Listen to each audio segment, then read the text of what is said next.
And they told me just to take a chill pill because I am just suffering from a viral affliction, an acute disease called choleritis. I can't believe it. We got John Kohler himself on the G.O.D. show. He's already rebadged it.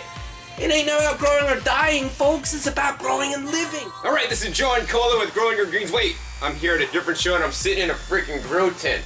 I'm not a plant. I shouldn't be in here. Anyways, I'm stuck in the grow tent, and soon enough I'm going to be actually at the G.O.D. show, which I'd like to rename GAL show, and you have to watch this episode to learn more about what GAL stands for. So, get me out of here!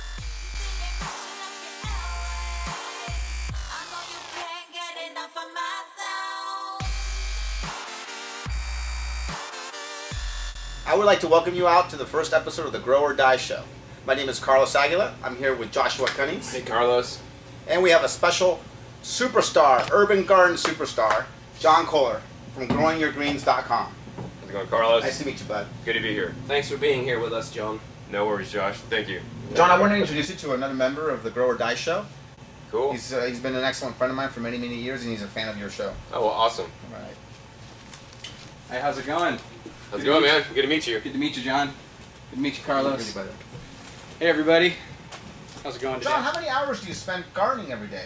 Well, you know, it depends on my day. I mean, just like everybody, I got to have a real job to pay my bills, you know, so I work, you know, half the day or more than half the day, then I go out and spend a couple hours in the garden, whether that's the weekends when it's most of my time, because I like being out in nature, and I think, you know, it's really important to be connected back to nature. I mean, so many people like live indoors, and even if you live indoors, you could grow indoors and have green plants indoors, but we need to get back to this nature component and get some fresh air and sunshine and get green in our life. So I always get some garden time every day, whether it's an hour, 2 or 3. I mean, I got a life to lead too. I can't just be gardening all day as much as I'd like to, you know. So I try to get in as much as possible. Growing your food indoors, perpetually, all year round. A unique concept, but is a concept that more and more people are adopting every day. What are your thoughts on that, John? So, you know, I personally think, and one of the things I try to do in life is to model nature. Now, nature, you know, everything grows outside. In nature, I don't think anything, well, not too much aside from algae, maybe grows in caves, but so I focused my, you know, skills in growing outside. Now, that's because also I live in a climate that's conducive to growing outside year-round, no problem, right? But, you know, I know a lot of your viewers might not live in a place where they could grow outside. Maybe in Canada where it's snowing outside half the year and stuff. So I think growing inside is an excellent alternative to growing outside when you can't grow outside, or even if you can. Because, you know, the fact of the matter is the food quality. We just don't put a value on food anymore. I mean, food is so cheap. America has some of the cheapest food and lowest nutrient food. I mean, just like Carlos was talking about some of the new lighting technology, just supplementing a little light on a plant could produce 300 more, you know, % in some nutrients. So by using some of that technology and then growing your own food indoor, you could really increase the quality of your food, because that's why I got into growing food, increase the quality of my food so I could be as healthy as possible and have the greatest health. You love to grow your food indoors, and there was something very sad that happened recently to you in Las Vegas. Can you please elaborate what happened there? Yeah, sure. So, well, I do grow the majority outside, you know, especially when I'm doing delicate cuttings of some of my plants. You know, I have a rare plant called the Perennial purple tree collards. And these are special plants. These plants you literally like plant in the ground, and then they just grow. They grow 365 days a year. They put out leaves for you to eat, and the collard leaves are some of the most nutrient-dense foods on the planet, and it basically never goes to flower. So imagine if you had a plant that never went to flower. Well, maybe some people might not like that, but I like it because I'm in it for the greens, man. It doesn't bolt. It doesn't bolt, or rarely bolts unless very heavily stressed. Awesome. So the only way to propagate these plants is to actually just take cuttings and then just grow them. So instead of leaving them out in nature outside, which all the elements, you know, I bring it into a controlled environment that I can control. Mm-hmm. So basically I set up my second bathroom as my grow room. Mm-hmm. And, you know, I put my cuttings in there, and I put some Kessel LED lights on there. You know, it has that nice, whatever, purplish. The discotheque. So yeah, the Kessel lights are shining in my bathroom. And of course, you know, I'm just growing plants, and, you know, I have it as supplemental lighting, actually, kind of like you were talking. So what happens is, in the daytime, I got a little window in my bathroom, and, you know, I get some natural light, but not much. But then at night, they kick on to get you know, to give a little bit longer light cycle, so it's getting some natural but Photo period, filtered, longer photo period. longer photo period. I don't know them scientific words. Okay. I just know it works. Okay. And then I have it come on at night, and then, you know, go on for a period of time at night or whatever, and then shut off. So unfortunately, I was actually in Houston filming some of my episodes and on vacation. And when I came back, got home about midnight from my, you know, late flight. My friend, who's staying with me in Vegas, she's a 26-year-old girl, not too big, small girl.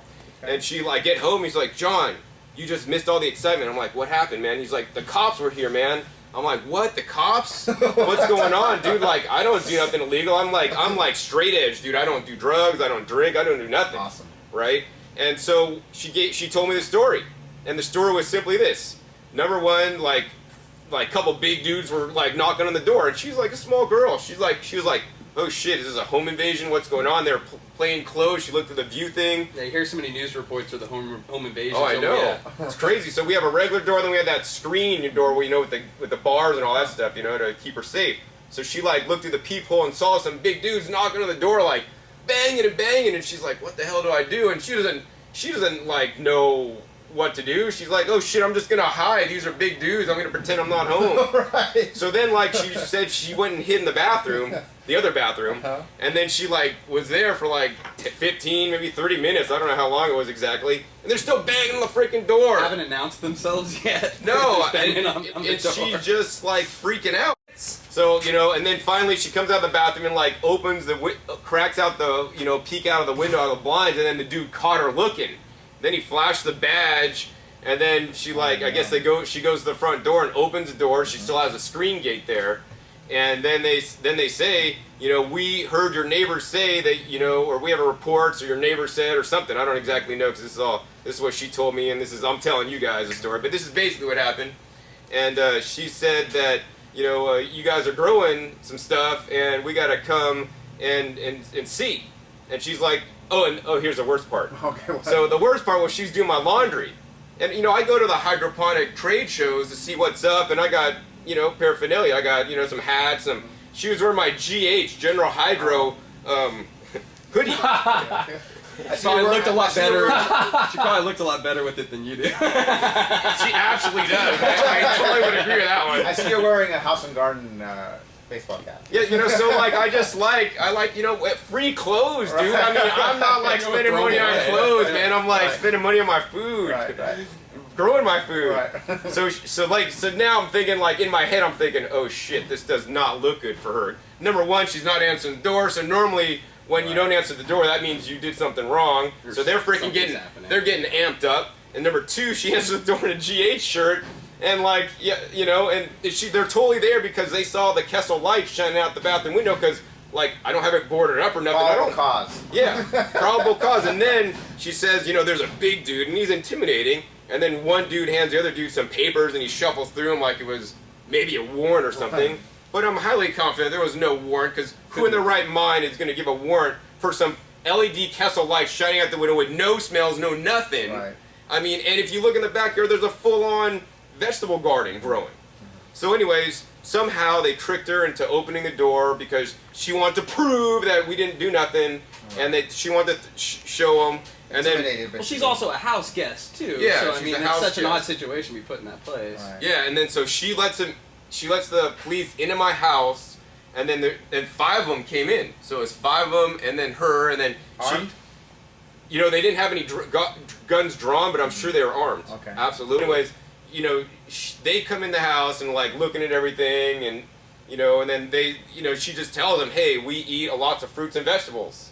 And I mean, we grow our own food. And they're like, who you selling to? And she's like, nobody, we eat all this stuff, because it's just so abnormal for people to eat that quantity of fruits and vegetables. I mean, because most people eat McDonald's and people don't grow their food. That's like crazy. So anyways, yeah, then we have a whole display of like fruit. If you walk into my front room, it's like going into the grocery store. You see, you know, boxes and just a whole display of fruits and vegetables. And so now they're just freaking flipping out, like, what the hell's going on here? They're like, okay, you guys running a dispensary or what? You guys selling fruits and vegetables to people, man? You know, I don't know exactly what transpired between the police or whomever it was and my friend that's staying with me, but I can tell you, after they got in there, questioned her for a little bit inside my house. And once again, there's 5 of them and just her.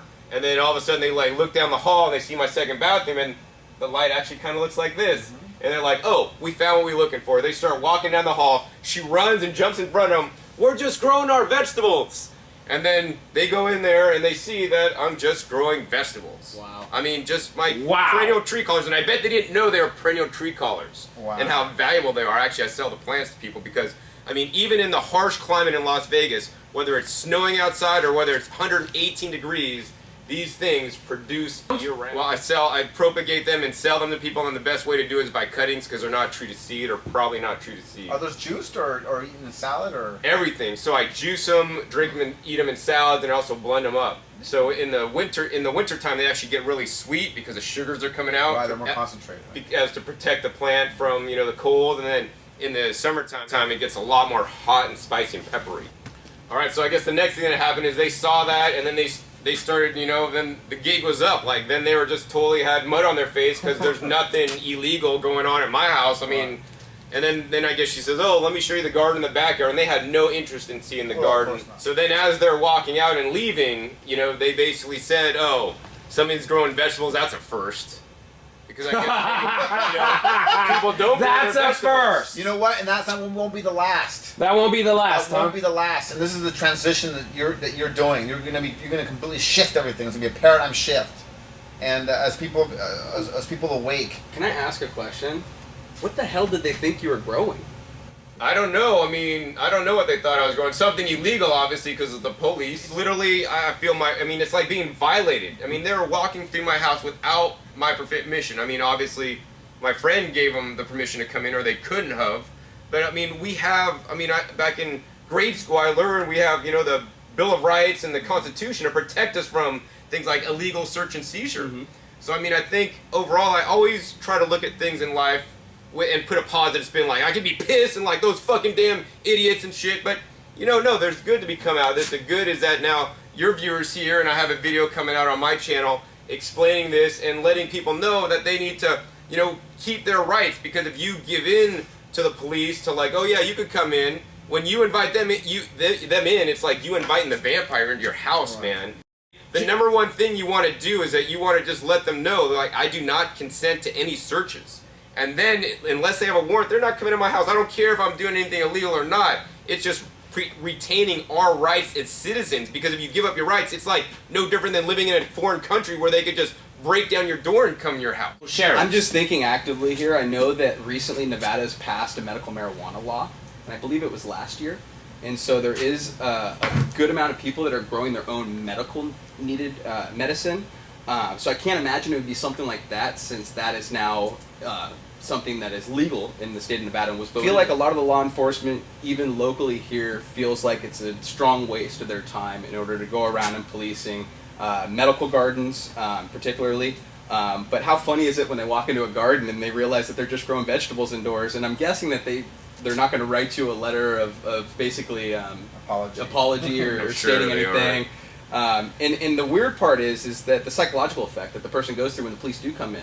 I mean, that can onset PTSD, if they do barge in, knock your door down. I mean, there's a lot of things that be created psychologically just by law enforcement coming in. So, I don't agree with any form of discrimination on, anything. On any plants. On any plants. I mean, I personally discriminate against plants. I only like the edible ones. Personally, but as people, I don't discriminate. And I was literally singled out for using a Kessel LED that has that hue that was shining out the window that they saw. I mean, that's what happened. And that's why they came to my house and searched my house, which is not cool, in my opinion. And the funny thing is, Kessel actually sells a lot more to aquarium gardeners, coral gardeners, than it does actually to growers. Episode of Grow or Die Show. Stay tuned for more. We're going to be doing a show about every other week.